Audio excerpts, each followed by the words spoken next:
Hi കൂട്ടുകാരെ, പുതിയൊരു വീഡിയോയിലേക്ക് എല്ലാവർക്കും സ്വാഗതം. അങ്ങനെ മാഷ് പറയാണ് കേട്ടോ, ഇവിടെ സംഭവിച്ചിരിക്കുന്നത് സുശീലയ്ക്ക് ഒരു അബദ്ധമാണ്. ഒരിക്കലും സുശീല ഒരുക്കിയ ആ കെണിയിൽ സത്യനും പ്രതിഭയും വീഴുമെന്ന് സുശീല വിചാരിച്ചില്ല. ഇതാണ് പറയുന്നത്, ക്രൂരതകൾ മാത്രം ചെയ്യുന്നവരെ തിരിച്ചടിക്കാൻ ഈശ്വരൻ ഉണ്ടാവുമെന്ന്. അതുകൊണ്ടാണല്ലോ അന്ന് രാത്രി സത്യൻ അവിടെ കയറി വന്നത്. പക്ഷേ പാവം കുഞ്ഞ് അതിൽ ബലിയേടായി സുശീലയുടെ ഈ ക്രൂരതയ്ക്ക് എന്ന് പറയും കേട്ടോ. അപ്പോൾ ഇത് കേൾക്കുമ്പോൾ അമ്പിളിക്ക് കാര്യങ്ങളൊന്നും മനസ്സിലായി ഏകദേശം തുടങ്ങുകയാണ്. അപ്പോഴേക്കും ചിരി ചോദിക്കുകയാണ്, അച്ഛൻ എന്താ ഈ പറയുന്നത്? ഇതെല്ലാം സുശീലയാണ് ചെയ്തതെന്നോ? പിന്നെ സംശയം എന്താ? അനുമോളോടുള്ള പ്രതികാരം അവൾ തീർക്കാൻ വേണ്ടി അവൾ സ്വയം വിഷം കഴിച്ചു. അപ്പോൾ അവൾ മരിക്കത്തില്ലേ എന്നിങ്ങനെ മഞ്ചാടി പറയാൻ കേട്ടോ. അപ്പോഴേക്കും അമ്പിളി പറയണം, അവർ മരിക്കത്തൊന്നുമില്ല, അവർക്കറിയാം കീടനാശിനി കഴിച്ചാൽ. അതെ, അമ്പിളി പറഞ്ഞതാണ് ശരി. കീടനാശിനി കഴിച്ചാൽ അങ്ങനെ പെട്ടെന്നൊന്നും മരിക്കത്തില്ല. അത് അവൾക്ക് നന്നായി അറിയാവുന്നത് കൊണ്ടാണ് അവർ അത് കുടിച്ചതെന്ന് പറയാനിട്ടോ. ഇത് കേൾക്കുന്നതിനോടുകൂടി രഘു ചോദിക്കാണ്, അല്ല മാവ, ഇനിയിപ്പോൾ ഇതിൻ്റെ പേരിൽ കേസും കൂട്ടുമൊക്കെ ആവില്ലേ? തീർച്ചയായും ഹോസ്പിറ്റലേറെ കേസാക്കിയിട്ടുണ്ട്. കാരണം ഇതൊരു കൊലപാതകമാണല്ലോ, ഒരു കുഞ്ഞിനെ കൊന്നിരിക്കുകയാണല്ലോ, ആ കുഞ്ഞാണല്ലോ നഷ്ടപ്പെട്ടിരിക്കുന്നത്. അപ്പോൾ ഇതാരാണെന്നുള്ള എന്തായാലും തെളിയും. അത് കേട്ട ഉടനെ തന്നെ ഇവിടെ പറയാണ്, അല്ല ഇനിയിപ്പോൾ അനു ആണെന്ന് പറയോ? അത് തന്നെയാണ് എൻ്റെയും പേടി. എൻ്റെ കുഞ്ഞിനെ രക്ഷിക്കാം ദൈവം തന്നെ ഇറങ്ങി വരേണ്ടി വരും, അല്ലാതെ എന്ത് പറയാൻ.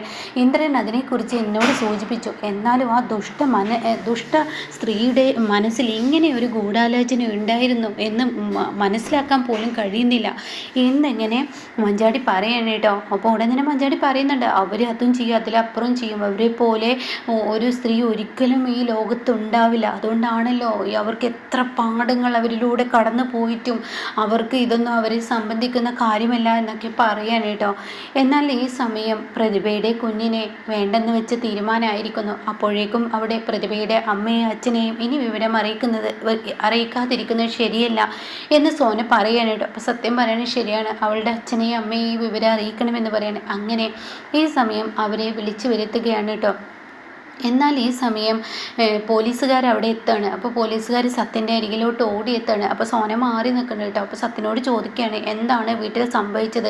നിങ്ങൾ പുറത്ത് നിന്നാണോ ഭക്ഷണം കഴിച്ചത്? അപ്പോഴേക്കും അവിടെ ഡോക്ടർ പറയാണ്, അതല്ല, ഇവരുടെ വയറ്റിൽ പോയിരിക്കുന്ന കീടനാശിനിയാണ്, ചെടിക്കടിക്കുന്ന കീടനാശിനി. മൂത്ത മരുമകൾ കീടനാശിനി കൊണ്ടുവന്ന് വെച്ചിട്ടുണ്ടെന്ന് സുശീല എന്ന ആ രോഗി പറയുകയും ചെയ്തു. ഇത് കേൾക്കുന്ന സത്യനൊന്ന് പതറി പോകുന്നുണ്ട് കേട്ടോ. അപ്പോൾ ഉടൻ തന്നെ ഇനിയിപ്പോൾ ആ കീടനാശിനി എവിടെയാണ് വെച്ചിരുന്നത്?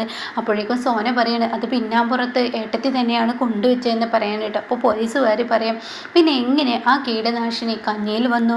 അത് മായാജാലം ഒന്നും അവിടെ ആർക്കും അറിയില്ലല്ലോ, അത് ആരെങ്കിലും എടുത്ത് ഒഴിക്കാതെ ആ കീടനാശിനി അതിൽ വരത്തില്ലല്ലോ. അപ്പോഴേക്കും ശ്യാമു പറയണേ, അല്ല ഏട്ടനും ഏട്ടത്തിയും ഒക്കെ ഭക്ഷണം കഴിച്ചു, അപ്പം നിങ്ങൾക്ക് ഇതൊന്നും ബാധകമായില്ലേ?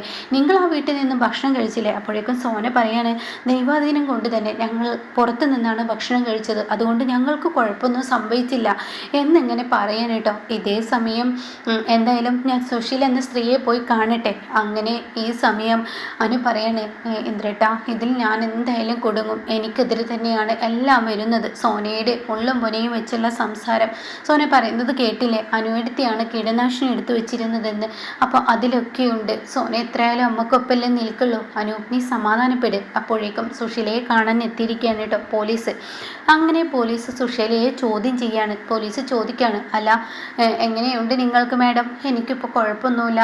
എന്താണ് സത്യത്തിൽ വീട്ടിൽ സംഭവിച്ചത്? എനിക്കൊന്നും അറിയത്തില്ല. ഞാൻ ആ കഞ്ഞി കുടിച്ചതേ എനിക്ക് ഓർമ്മയുള്ളൂ. പിന്നീട് എൻ്റെ തല പിരിക്കുന്നത് പോലെ എനിക്ക് തോന്നി. അങ്ങനെ പിന്നീട് ഞാൻ കട്ടിലിൽ കിടന്നു. അത് കേട്ട ഉടനെ, എന്താ വീട്ടിലുള്ളവരെ ആരും നിങ്ങളെ അറിയിക്കാതെ ഇരുന്നത്? ആ കഞ്ഞി കുടിച്ച ഈ പറയുന്ന നിങ്ങളുടെ മകനും മരുമകൾക്കും അപ്പം തന്നെ അതിൻ്റെ സൈഡ് എഫക്റ്റ് കണ്ടല്ലോ. നിങ്ങൾക്കതൊന്നും കണ്ടില്ലേ? എനിക്കതൊന്നും തോന്നിയില്ല. എൻ്റെ കൈ ഒന്ന് പൊള്ളിയിരുന്നു. ആ സമയം എനിക്കൊരു തലവേദനയും വന്നിരുന്നു. അപ്പോൾ അതിൻ്റെയൊക്കെ ആയിരിക്കും എന്ന് കരുതി ഞാൻ അങ്ങ് മിണ്ടാതെ കിടന്നു. എന്നാലും ഒരു കീടനാശിനി ഒരു കഞ്ഞിയിൽ ചേർത്ത് കഴിഞ്ഞാൽ അതിൻ്റേതായ ഒരു ബുദ്ധിമുട്ടുണ്ടാവില്ലേ? അപ്പോൾ സുശീല പറയണേ, ദേ ആരെങ്കിലും സ്വയം കീടനാശിനി എടുത്ത് കുടിക്കോ? നിങ്ങൾ എന്താ വാദി പ്രതിയാക്കുന്നത്? അത് കേൾക്കുന്ന പോലീസുകാർ പറയണേ, ഞങ്ങൾ വാദി പ്രതിയാക്കിയല്ല. അപ്പോൾ തന്നെ സുശീല പറയണേ, എൻ്റെ മരുമകളാണ് ആ കീടനാശിനി വീട്ടിൽ കൊണ്ടുവന്ന് വെച്ചത്. അതെല്ലാവർക്കും അറിയാം. ചെടിക്കടിക്കാൻ എന്ന പേരിൽ അവൾ ആ കീടനാശിനി അവിടെ കൊണ്ടുവന്ന് വെച്ചിരുന്നു. അപ്പോൾ നിങ്ങളെന്താ പറയുന്നത്? നിങ്ങളുടെ മരുമകൾ ആ ഒരു കീടനാശിനി അതിൽ ഒഴിച്ചു എന്നാണോ? എന്ന് ഞാൻ പറഞ്ഞില്ല. പക്ഷെ ആരെങ്കിലും ഒഴിക്കാൻ കഴിക്കാതെ ആ കീടനാശിനി അവിടെ എത്തത്തില്ലല്ലോ. അപ്പോൾ ഉടൻ തന്നെ ഇവിടെ സുശീല അവിടെയും ഇവിടെയും തൊടാതെ ഇങ്ങനെ അനുപമയെ കുറ്റപ്പെടുത്തി സംസാരിക്കുകയാണ് കേട്ടോ. അപ്പോൾ ഈ സമയം അല്ല, നിങ്ങളുടെ മകനും മരുമകളും അവിടെ ഉണ്ടായിരുന്നോ?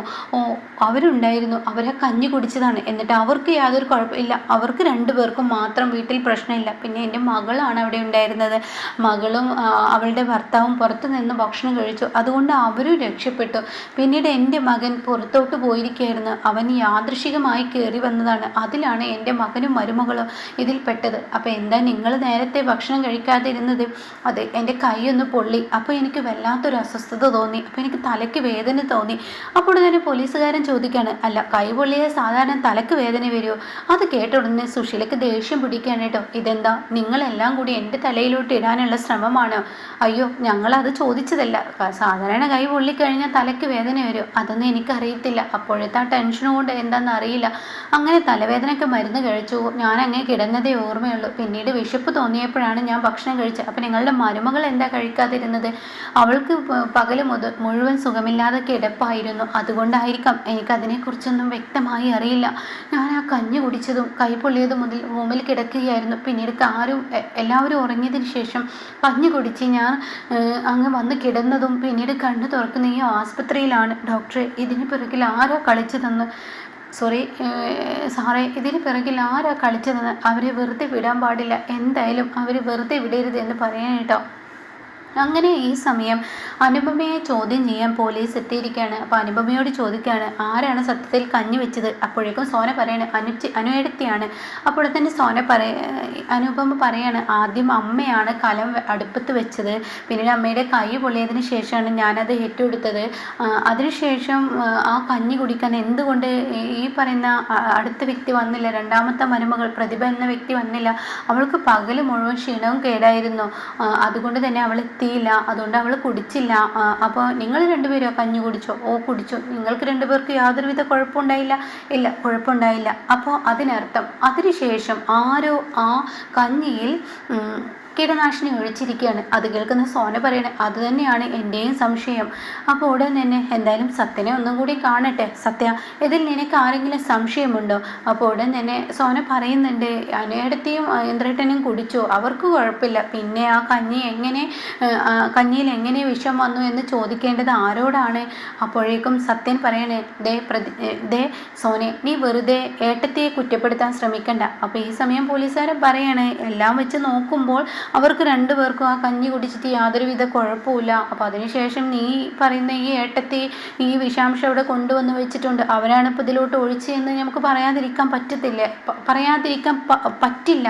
കാരണം അവർക്ക് രണ്ടുപേർക്കും കുഴപ്പമില്ല, ബാക്കി വീട്ടിലുള്ളവർക്ക് പ്രശ്നമുണ്ടായി, നിങ്ങൾ പുറത്ത് നിന്നും കഴിച്ചു. അപ്പോൾ എല്ലാ സാഹചര്യവും വെച്ച് നോക്കുമ്പോൾ അവരെയാണല്ലോ സംശയിക്കേണ്ടത്. അപ്പോൾ സത്യം പറയണേ, എൻ്റെ ഏട്ടത്തി അങ്ങനെ ഒരിക്കലും ചെയ്യില്ല, എൻ്റെ ഏട്ടത്തിയെ വെറുതെ കുറ്റപ്പെടുത്തേണ്ടെന്ന് പറയണം കേട്ടോ.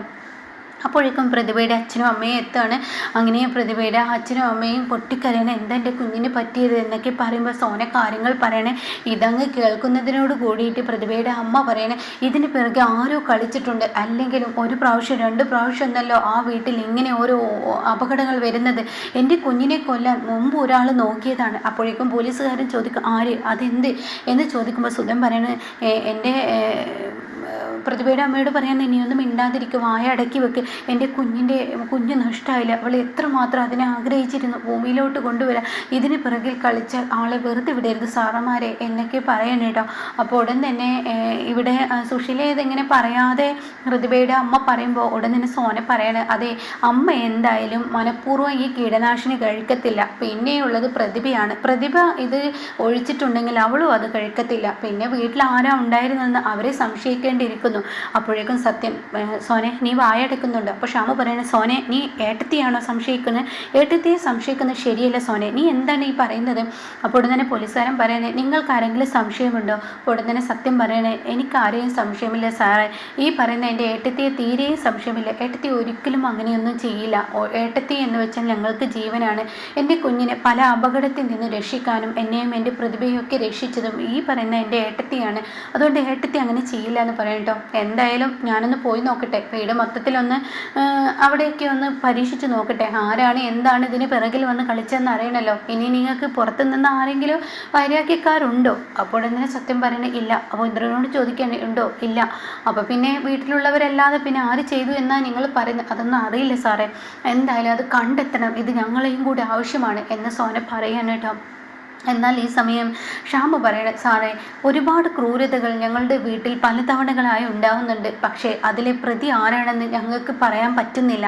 അതുകൊണ്ട് ഇതിലെ യഥാർത്ഥ പ്രതിയെ ഞങ്ങൾക്ക് കണ്ടെത്തിയേ പറ്റുള്ളൂ എന്നിങ്ങനെ പോലീസുകാരോട് ഷ്യാമ് ചൂണ്ടിക്കാണിക്കുമ്പോൾ, അതിനാണല്ലോ പോലീസ്, എന്തായാലും യഥാർത്ഥ പ്രതി ആരാണെന്ന് ഞാൻ കണ്ടെത്തിക്കോളാം, വീട്ടിൽ പരിശോധനയൊക്കെ നടത്തട്ടെ, അവിടെ എന്തൊക്കെയുണ്ട് തെളിവുകളൊന്ന് നോക്കട്ടെ എന്നൊക്കെ പറയുന്നു കേട്ടോ. അപ്പോൾ എന്തായാലും സുശീല കുടുങ്ങില്ല എന്ന് കരുതിയ സുശീലയുടെ കണക്ക് കൂട്ടലുകൾ പിഴക്കാൻ പോവുകയാണ്. അപ്പോൾ ഇതിൽ നിന്നും സുശീല ഒരിക്കലും രക്ഷപ്പെടില്ല. ഇനി സെല്ലിലോട്ട് പോകുന്ന ആ ഒരു രംഗം തന്നെയാണ് കേട്ടോ ഇനി ഉണ്ടാവാൻ പോകുന്നത്.